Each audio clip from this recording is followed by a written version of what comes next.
All right, guys. Hi, I'm Sylvia Worsham, your host of Let's Get Raw and Real. This show was created to bring my audience live experts and live interviews that will be covering the seven topics on the seven pillars of life: career, finance, mindset, relationship, energy, influence, and I don't know which one I'm missing. And career.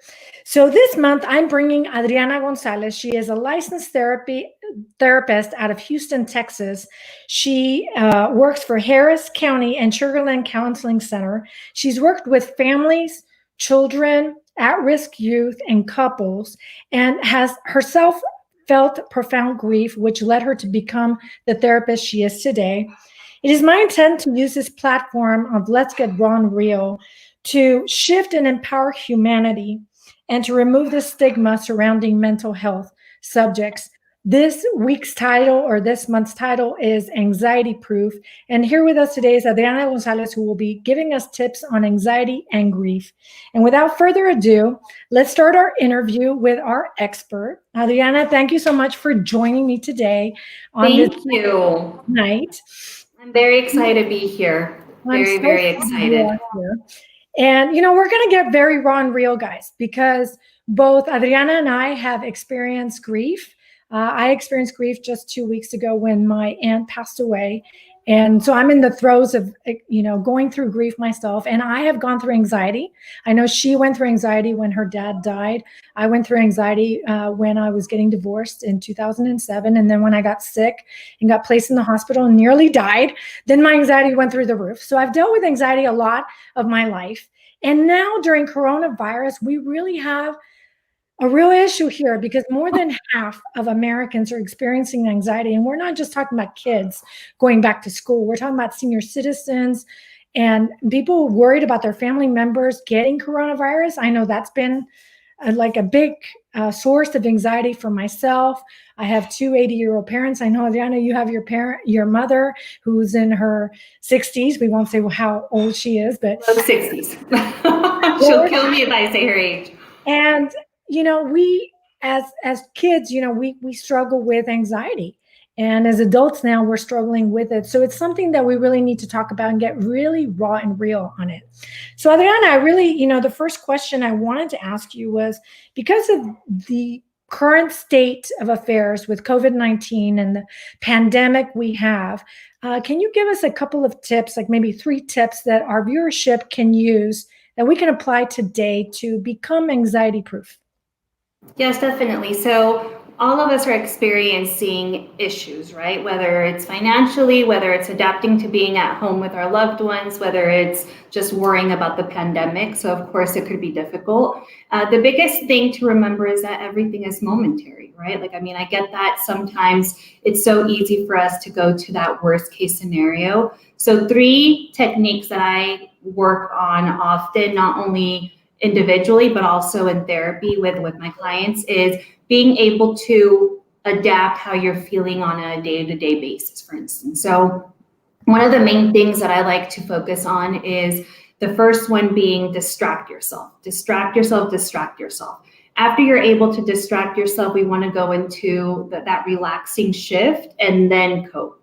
Our initial reaction is to want to cope, right? Obviously we're hurting, we're feeling anxiety, we're sad, whatever, we want to cope with it. No, we want to make sure that we are able to just be grounded in doing so. So going back to that distractibility piece, so the first step, it's really finding different ways to self-soothe, right? So we want to make sure that we are able to use the 6 senses, right? So 5 in movement in order to be able to do so. So one of the biggest pieces is being able to match it to your daily life, right? So for instance, my sister, she got that creative gene. She would probably paint or color or use something that she loves, where I probably wouldn't grab a paintbrush, right? So we want to make sure that we're able to match to it.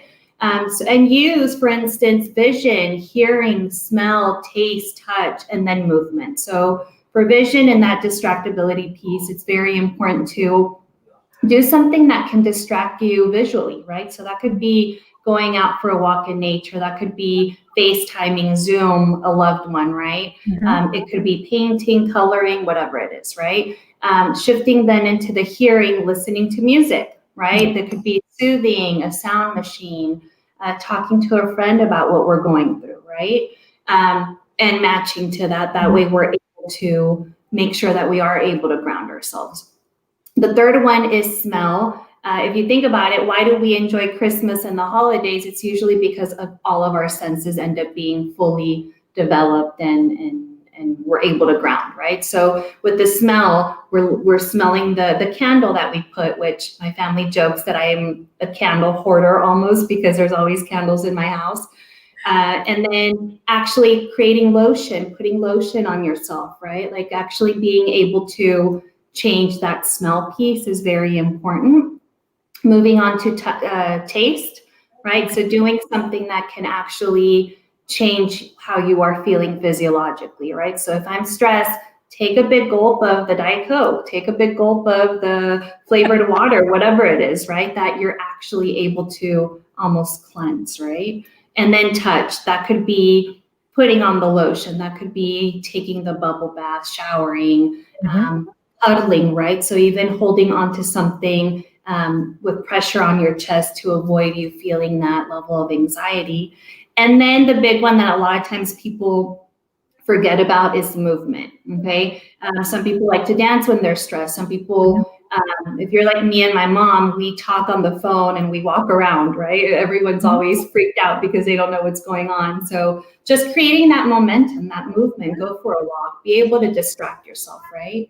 So yeah, those are the main pieces. But then once you're able to distract yourself, you're able to move on into that relaxation techniques, right? So the imagery, the breathing exercises, right? The being able to meditate, being able to do something that's able to ground you. Big breathing exercise that I use very often is the 4-4-4. So you pretend like you have a balloon in your belly, you inhale and then you exhale, right? But you hold it for 4 seconds. So inhale for 4, hold for 4, and then release. And in doing that, then we can move on into the coping. So distracting yourself, relaxing, and then coping. Once we are grounded, once our blinders are off, once we're not too emotional, right, to realize what in fact we're experiencing, right? Because I mean, we don't know what the emotion is going to be until we process it a bit. So just some tips. So, these are really good tips. I mostly do the meditation and journaling. I usually get up at 5 in the morning and I do what we call in coaching the investor reset button. Because if we don't invest in ourselves, how can we be there for others? So, for the parents out there listening, the moms that are these, you're caught up with the perfection of it. It can make your anxiety worse when you don't take care of yourself first. And so meditation, journaling, going for a walk, exercise, anything that's going to kind of give you that space and that self-love is what we call it too. It's like, let's put your mask on first and then you can put it on your children second. But I think as parents, we're always so, at least moms, we're so stressed out about everything in our life. You and I were talking prior to the interview of how, our patterns of behavior show up, our escapist patterns, when we're stressed out, my escapist pattern shows up. And that in coaching, guys, is you escape into tasks, work, just to avoid, pain or anxiety or anything that's coming up for you. But the more you avoid it, the more it prolongs.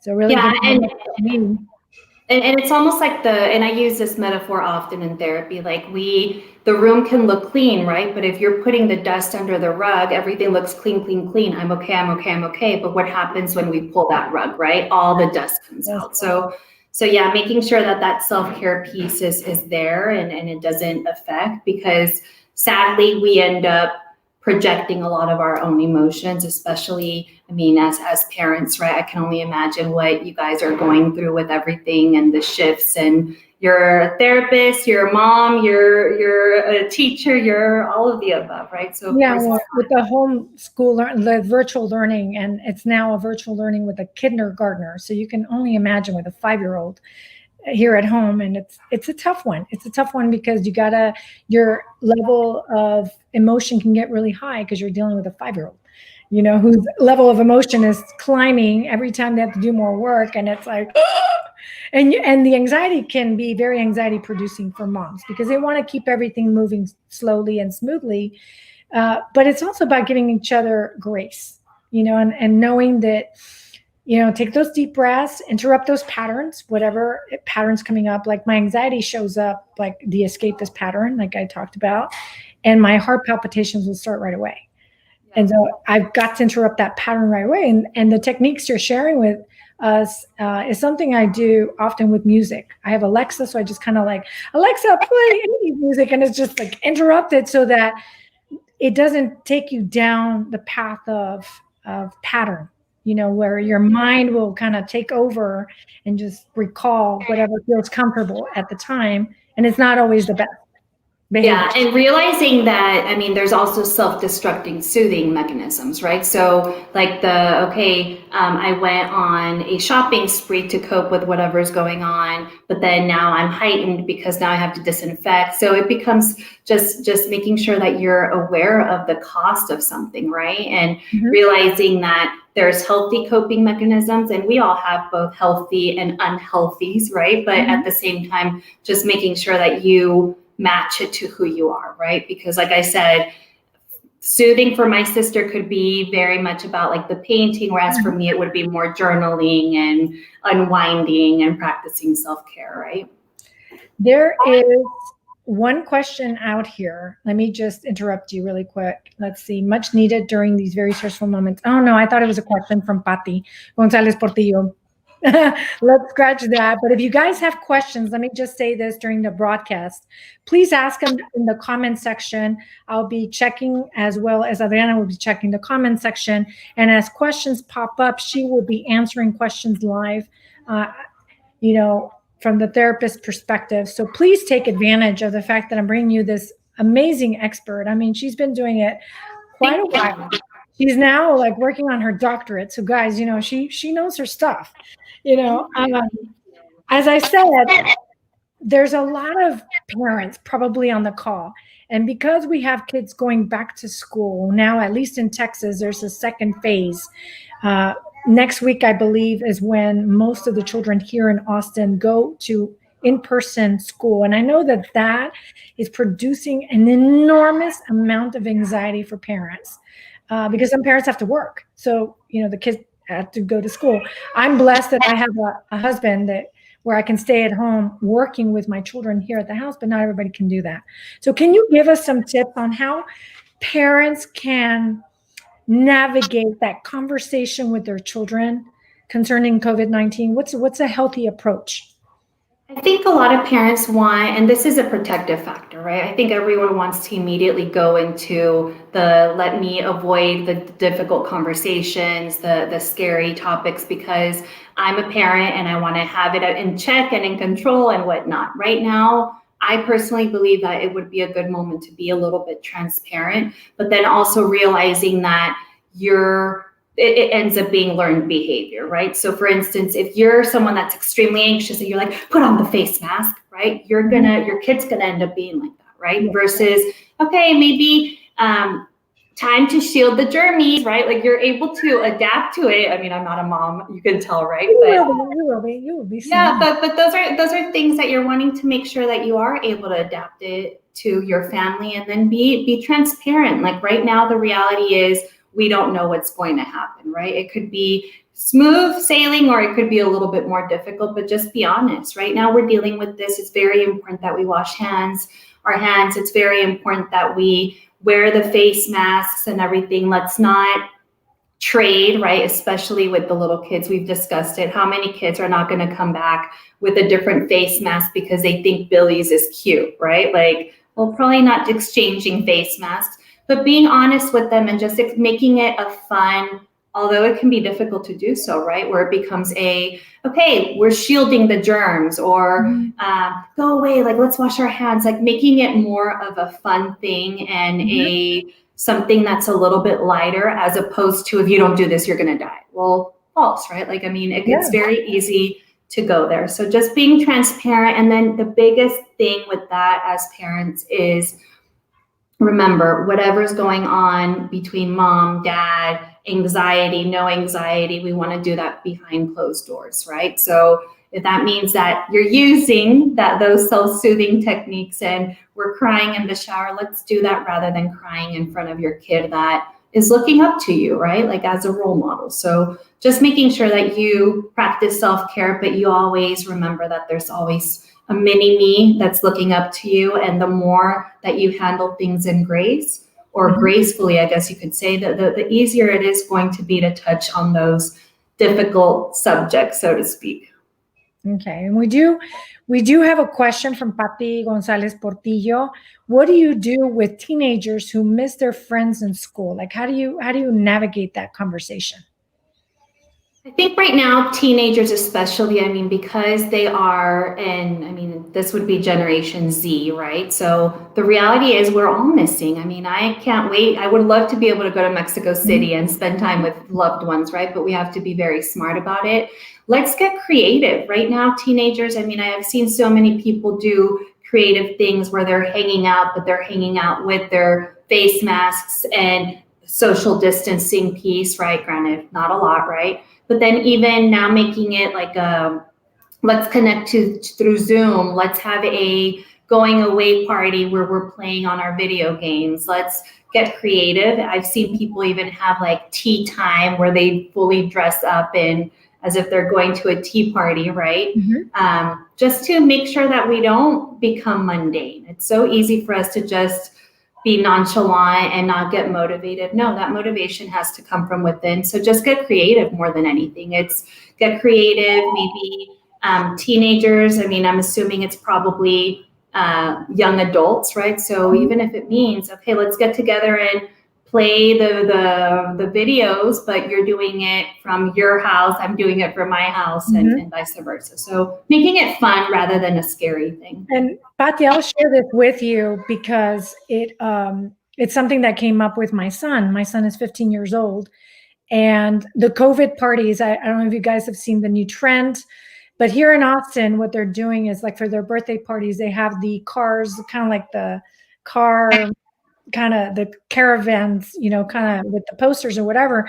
But what one friend did was she had a tent where she had gotten a food truck, and it was like a popsicle one. And so we were all at a distance, at a very socially distanced with our masks on. So we were still being healthy.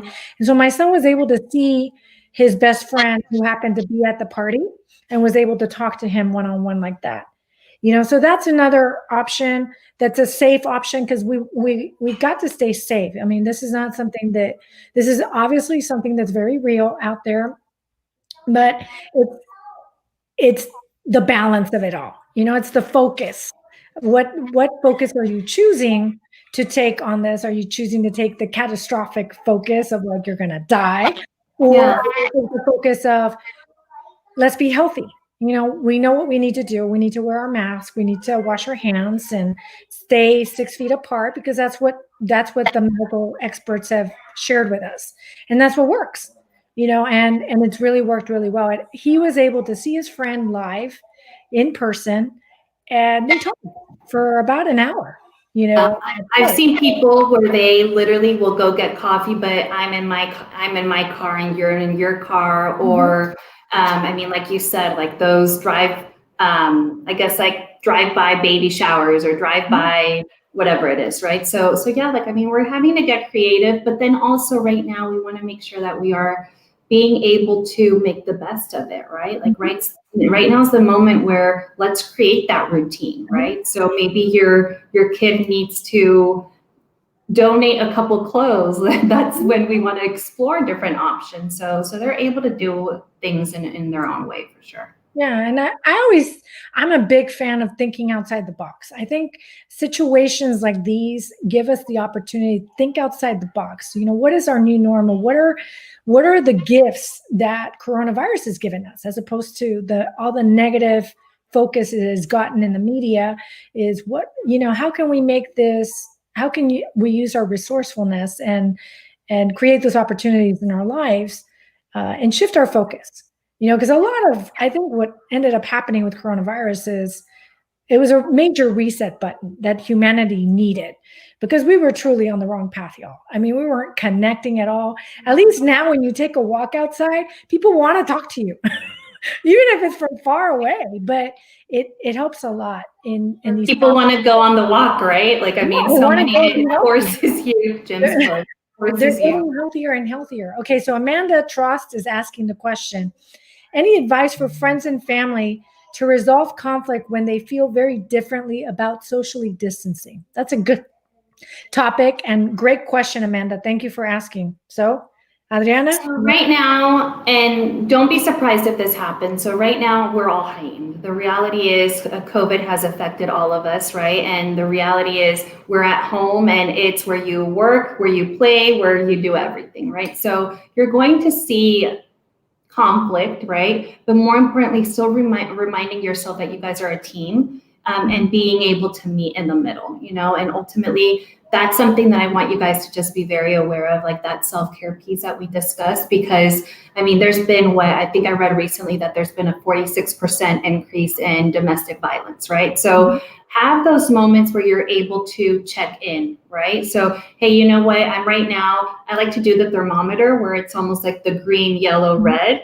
I'm in the yellow. Okay, let's walk away, right? That could easily mean go play your video games. Let's regroup once we're able to calm down, right? Mm-hmm. But more importantly, it's realizing that we are a team, and there's going to be times in which you're going to be in those agree to disagree moments. The most important thing is for you guys to make whatever decision on the family base, right? Sometimes we're going to have to take one for the team, and there's going to be times in which your husband, wife is going to have to do the same. So really look at the noble intent for why we're thinking differently. It's not just going against the grain. It's ultimately, I don't want to be out and about because I love you enough that I don't want to expose myself or whatnot. And everybody has, I think you'll agree with this, everybody has a different way of reacting. Like the patterns are going to show up in times of stress. There's things that in coaching, we call them patterns of behavior. And there's about 7 that they've identified in psychology. One of them is called the certainty seeker pattern. And so a lot of what you're seeing right now and during coronavirus is people wanting, they don't have control. Their certainty has been taken away because of how this is like played out. And so a lot of people are going to want control. And so they'll seek control by fighting with each other. They'll increase, the fighting will increase like significantly. So one of the things that I always talk about with my coaching clients is interrupt that pattern. And you interrupt it by doing some of the techniques that Adriana talked about at the beginning of the interview, of interrupting it with art therapy, something that's going to calm you down, because conflict, we know that conflict, it's only going to escalate if both people react to the situation. One of you has to walk away. And clearly, it's happened to me a lot during coronavirus with my family. One of the techniques that has been such a gift during coronavirus has been to detach from the emotion that is associated with my partner. So with my husband, if I see that he's in that control mode, and he's just telling the kids what to do, and you can sense it in their voice right away, I just kind of like, okay, I'm going to detach from the situation. I'm going to interrupt the pattern. I'm going to play some music, go into the other room, kind of calm down. And then when out of earshot from the kids, just say, hey, honey, maybe you're a little tense. Do you want me to take over? Yeah. Why don't you go upstairs and go play some video games or relax or something? And then you can address these very big questions on socially distancing and, but that's usually finding that balance is very key. So the way I use it a lot is like a seesaw. Remember like that game that we played when we're little, right? The seesaw's fun as long as both are moving, right? So it's almost like where it becomes okay, I'm seeing that she's heightened right now. Let me balance myself. Let me ground, right? Because right now I have to hold the fort. I'm seeing that he's heightened a little bit. Let me do that. So it's this dance that you guys do at times. At times it can be rough because there are going to be times in which we're both going to be heightened. Another thing that I use in therapy often is come up with a code word, right? Like, so I've seen people say, I don't know, pineapple, right? Where it's almost like, rather than say I'm at a yellow going into a red, it's almost like cut it, right? Like I'm there. Like I need you to stop talking. Do not follow me. I'm watching. I'm detaching. Yes, but it has to fit the person, right? So if it doesn't work if it becomes a pineapple and we continue going at it, right? No, let's detach and regroup. Take a break, and for me, it's music. It's dancing and music and meditation and journal. I mean, I go all over the place, but it depends on my mood. But just recently, I kind of went into my bedroom and just started watching one of my favorite shows to kind of just bring it down a notch. And then when things were calm, then I walked outside and was like, hey, let's get something to eat. Let's just kind of relax, and then we can talk about it when the kids are in bed. Because kids, like you said at the beginning of the interview, they sense your energy. A lot of what we're talking about tonight is not just mindset. We're impacting, it's influence, mindset, energy, and health. Because mental health kind of encompasses all of that. And realizing your nonverbals, right? Like if I come in like this and I'm good, well, we're not being congruent, right? Like then that makes the little kid freak out or whoever, right? So just being on the same page and even giving each other the heads up, like, babe, today I'm a little bit off, just heads up in case I'm a little bit anxious or whatever it is. So. And it's a great segue to our third question, because yesterday, because I'm going through grief and I'm going through the stages of grief, it felt like I was clearly in the anger stage of it, because my husband was like, I think you need to go upstairs or maybe watch on Netflix and go cry it out, because you really are on edge. You've been on edge all week. And I understand why you lost your aunt. I lost my aunt, guys, just so you know, about a week and a couple of days ago. And she was like my second mom. She and I had a very strong bond. And I know Adriana has very, very, very personal knowledge when it comes to grief. She lost her dad when she was, I think you were 22. Yeah, 20. Gabby was 20. He was my godfather, by the way. So we have that relationship. I've known Adriana since we were kids, and it was a hard time. So can you kind of dive into that conversation a little bit on grief? Because I know that even now during coronavirus, there's just so much talk on all the catastrophic things happening. And there have been people that have died from coronavirus. So it's definitely something that people are undergoing right now.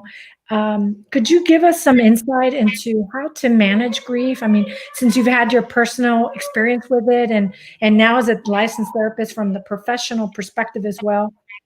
Yeah, definitely. So, I mean, all of us are going to grieve at one time or another, right? Grief could be a loss of a job. It could be a loss of a loved one, a loss of a relationship. It could be anything, right? The reality is really breaking it down and realizing that everything that we go through is momentary, right? So if today was horrible, tomorrow doesn't have to be.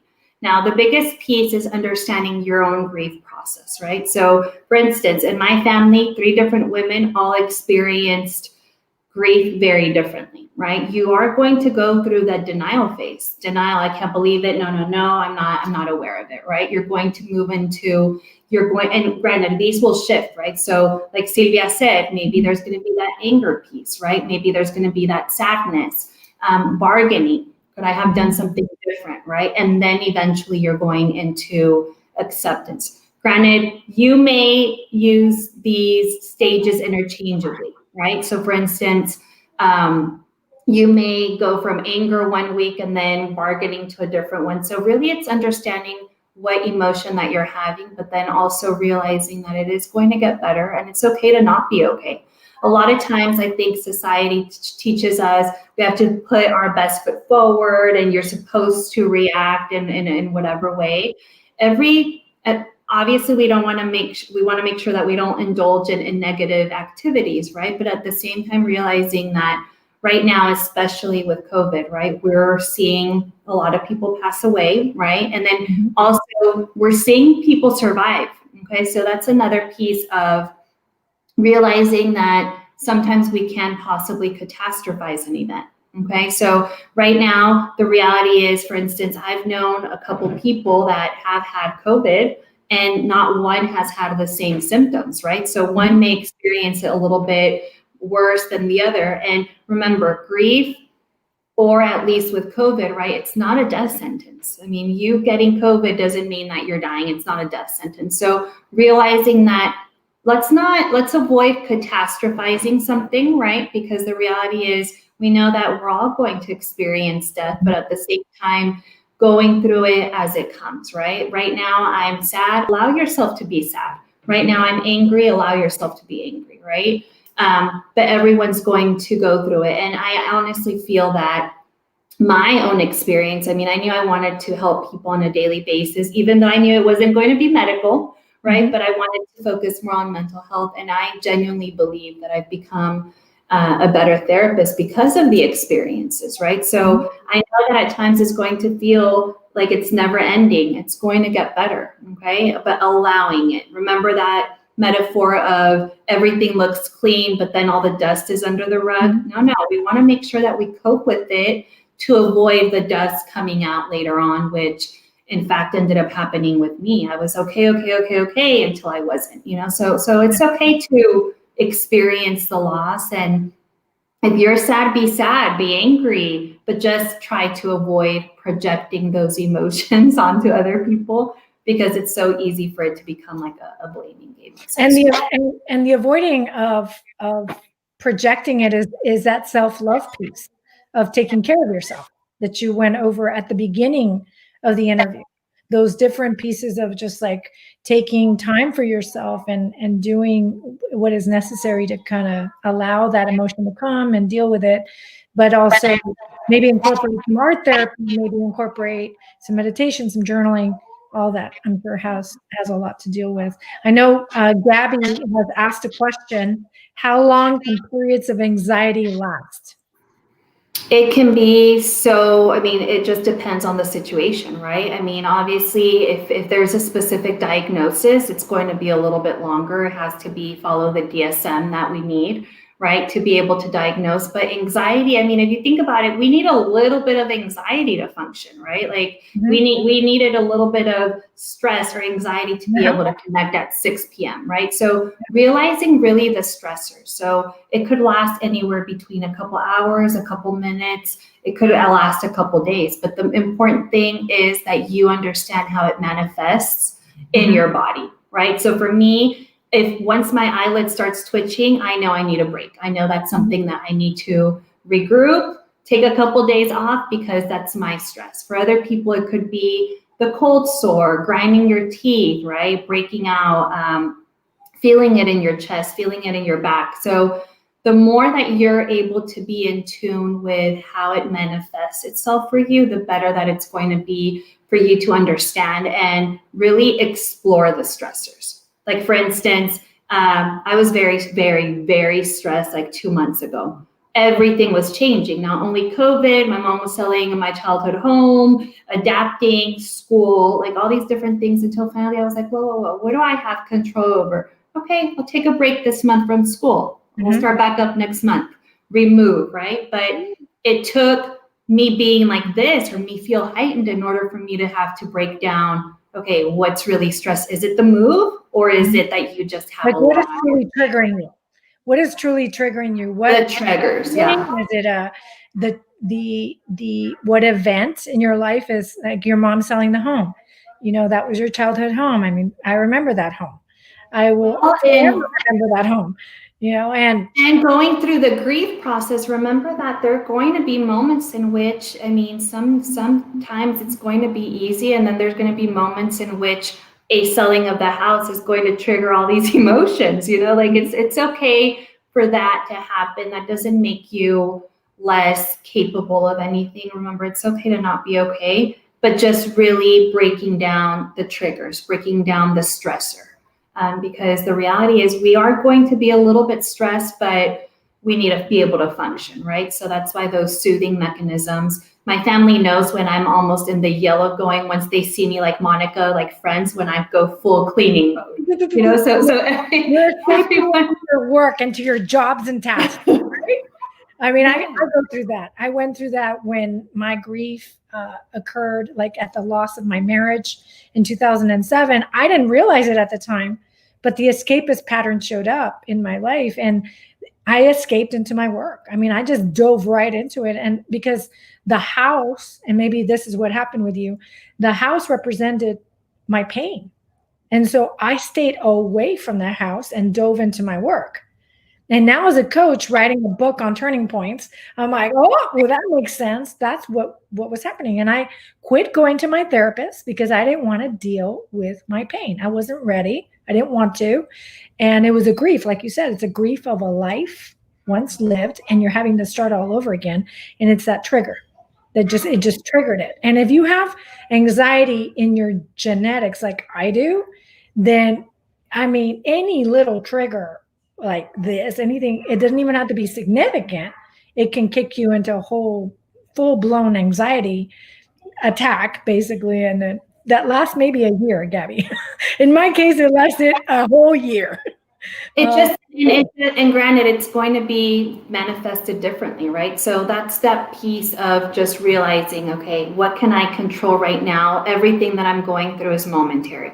And in fact, having little positive self-affirmations, right? I mean, mantras, positive self-affirmations, like I will say this very often, like it is what it is.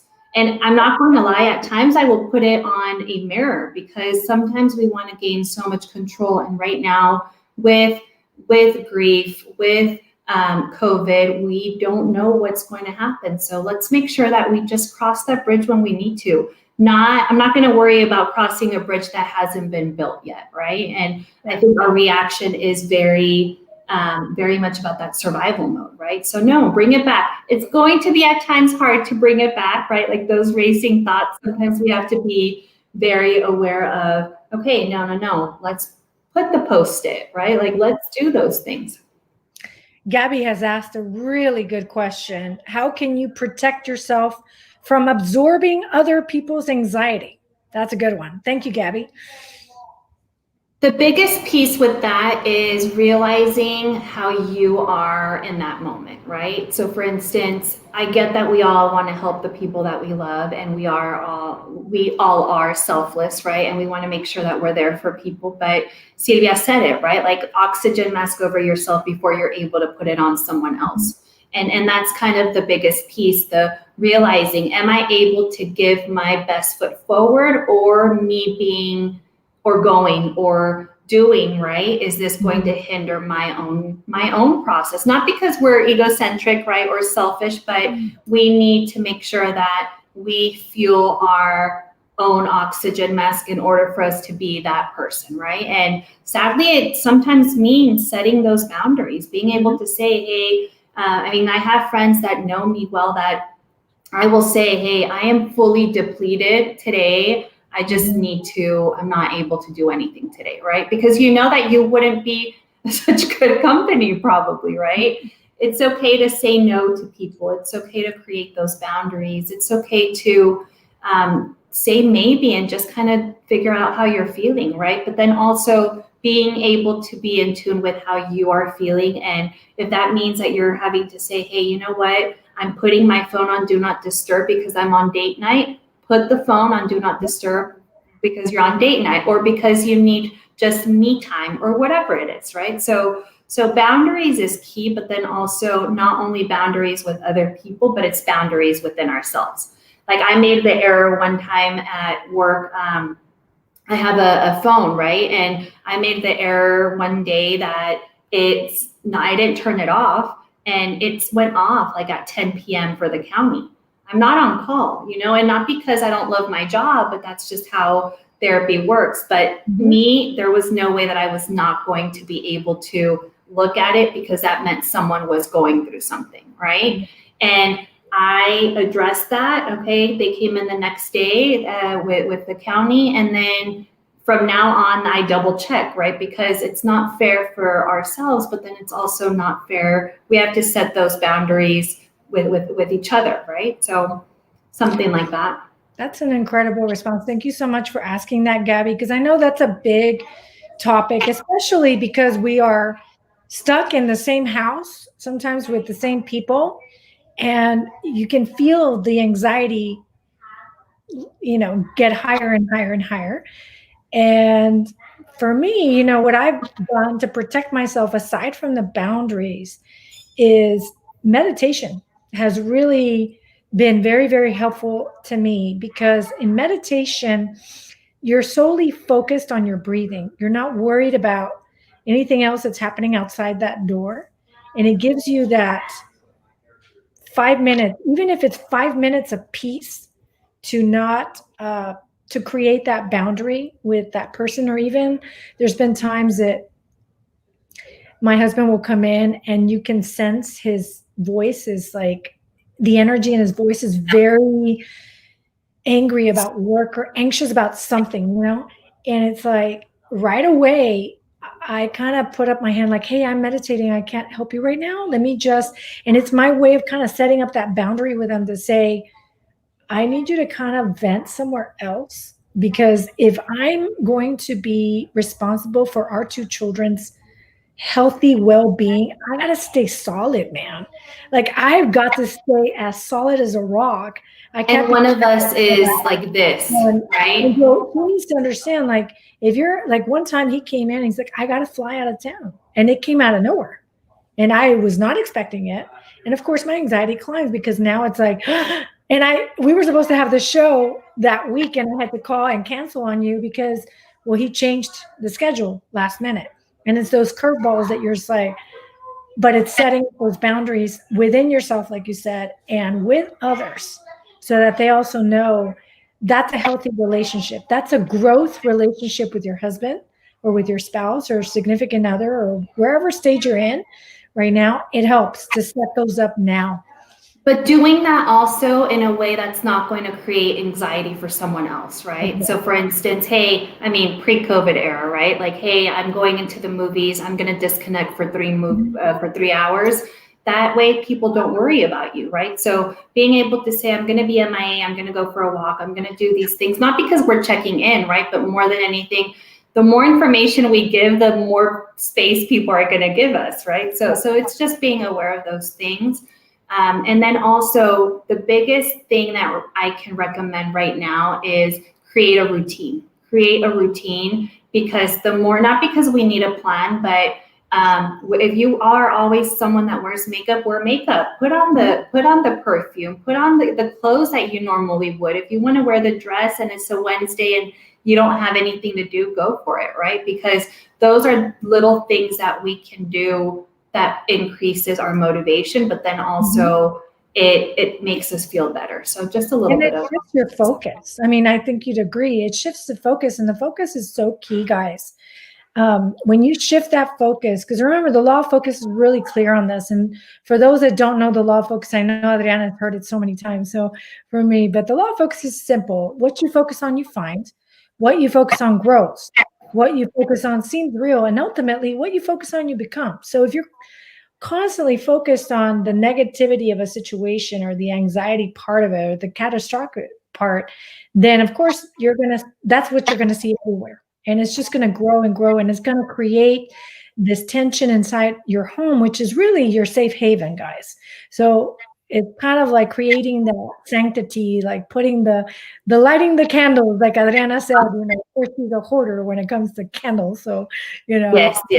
Well, and another piece is also being aware of not only how you're feeling, but then also how everyone else around you is feeling, right? So for instance, something that you guys could do, and I don't know if this is something that really being able to put in the time and effort to switch the chip into a positive thing, right? So glass half empty versus glass half full. I use that often. We can either choose to say, oh, it's raining, or we could say, okay, we needed rain, right? Like, I'm going to sound very corny. The rainbow doesn't come out unless there's been a storm of some sort, right? So like just being aware that, okay, my mindset is key, and what I put forth, what you just mentioned, right? Like you're going to experience. So rather than it be self-defeating mechanism, we want to make sure that it's almost like a solution-focused mechanism. Like, let's get through this, and we will, even with COVID, right? So just to it too. I mean, seriously, when you think about it, it's not just the, I mean, we know the negativity of it, but we also know that the gifts, I mean, we spent a lot of time with our family now. There's a lot of connection going on. There's a lot of family dinners that weren't happening before. We're now way more resourceful than we once were because we went months without toilet paper in Austin and Lysol. We created our own like hand sanitizer over here. You know, I mean, things like that that you don't think about. But once you start to shift that focus, you're like, oh, it's not as bad as it looks, you know, and you start making the movement in that direction, and it starts to shift your mindset, like you said earlier. Are there any questions aside from the ones we've already gotten? Because we're right at 6:45 mark, and I had said, like the last 15 minutes, I told Adriana we're going to leave it up for questions or comments or anything you guys want to share with us while you have us live on Facebook, on Twitter, and on YouTube, guys. So we're live everywhere. I did want to mention also right now, things are shifting for everyone, right? Like, let's take advantage of, I mean, I had a appointment with my doctor, my PCP, over Zoom, right? Right now we are doing teletherapy. I mean, there's always this need. So feel free to reach out, Sylvia, Sugarland Counseling Center, right? Like, I mean, people are needing it, right? So just making sure that we are aware of that. It's okay to do that. Where do you draw the line? Yeah, on prescribing anxiety medication. So the biggest piece with anxiety medication, sometimes it's needed for sure. And obviously, I mean, unless you are a psychiatrist or a nurse practitioner, right, or an MD, there won't be any prescriptions going on. But at the same time, making sure that for me, I like to go over every aspect and then go into recommending a form of medication, right? Like, I mean, if our initial reaction is let's go to the anxiety medication, well, have you been doing the breathing exercises? Have you been going through so many different things, right? So in anxiety medication, it's very helpful. And then do I believe in it? For sure. But I like to use it as incorporated with therapy aspect and make sure that it's used as kind of like almost like a last case scenario. That's just me personally, right? Like, I know people that go straight into that. So always just make sure that you do it the right way and not self-medicate, right? So be able to talk to your gynecologist, your PCP, your MD, your psychiatrist. Did that answer your question? Yes.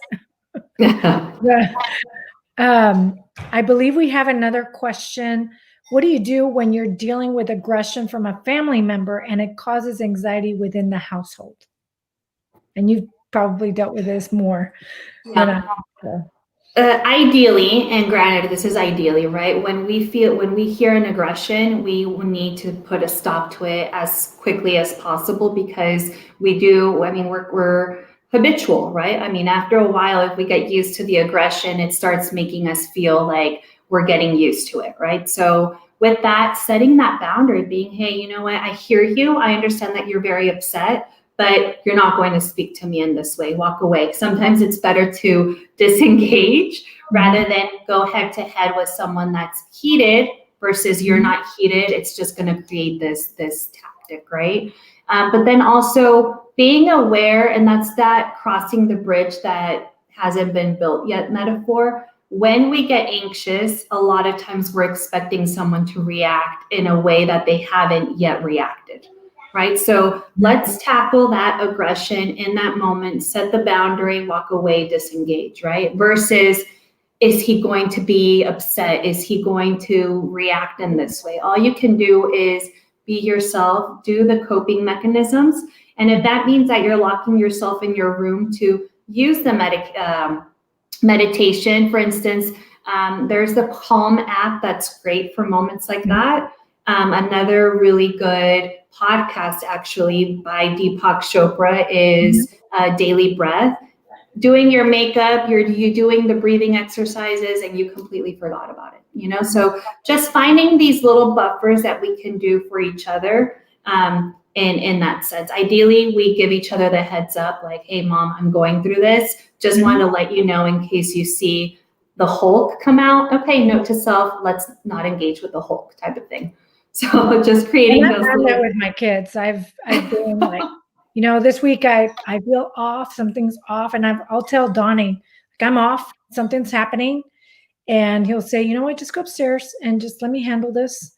And you need to kind of remove yourself so that your energy doesn't impact, because it's all about energy, guys. And the more you guard you gotta guard your energy like a Doberman.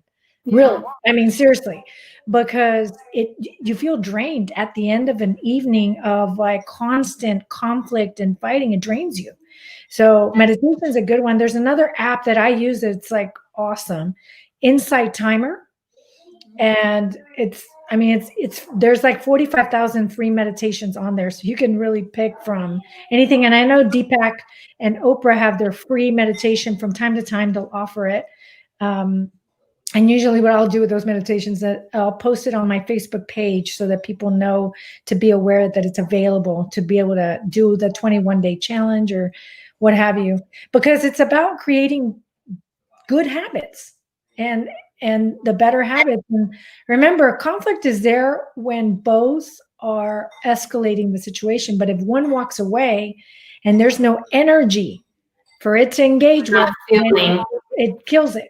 There's nothing to move it. And my husband, as I even told our therapist at one point, you know, like, she refuses to engage with me. And it's like, well, yeah, I mean, that's not fun. There's like no conflict there. So, but then also, and guys, remember that even therapists see therapists, doctors see doctors, right? Like, I mean, it's okay for you just to realize, like, okay, I mean, obviously, if I call my sister, I'm hoping she's going to be on my side, right? And vice versa, right? So sometimes it's good just to talk to someone that is unbiased, right? That's going to have your best interests at heart, right? But then also help you, and where you can be just fully you. Another piece with that I don't think people realize, I mean, yes, you work out maybe for 30 minutes to an hour and a half a day, right? But then are we dedicating time for mental health, right? So I see so many, and especially with moms, I don't have time. I don't have time to work out. I don't have time to do something for me. No, yes, we do. But we're teaching. Make the time, right? It's like, no. You make the time out. Like, I remember my dad, every Wednesday he would go, and he would go with the guys and go on the boat, right? So it's almost like I do not exist. Well, and that was your dad from time to time. His recharge moment. We need those recharge moments. But guys, you know, we're ending the hour at 6:52 p.m. I thank you so much for tuning in to the first episode of Let's Get Raw and Real. Remember, I'm going to be bringing experts on board. I know I'll be bringing back Adriana at some point, and we're going to come up with a different topic, I'm sure, to discuss. I hope you've enjoyed today's topic on anxiety proof. And thank you once again for your awesome questions, for your incredible comments.